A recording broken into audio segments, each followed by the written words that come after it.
nun. Plus 500 na lang yun maximum. Oy, teka lang. Bruce ka dito. Nakasapa rin naman yung Glorious Pathway right on time. Dumating na nga din si King Kong. Kahit wala silang Luigi, sila pa rin talaga yung mainit sa mapa.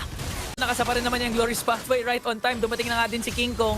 Kahit wala silang Luigi, sila pa rin talaga yung mainit sa mapa. Wala na, medyo awit tong CC pick talaga ng Evos, honestly.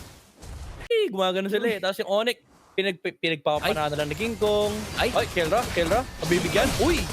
May sagot naman pala, kaso yun lang, ang daming follow-up mula dito mula sa Onyx Philippines. Actually, si King Kong lang yung nag-iisang follow-up, pero enough na siya. That's King. Potential exit path ng kalaban. Uy, Dora, teka lang, may Vengeance, pero grabe yung hampas ni King Kong, ang hapdi.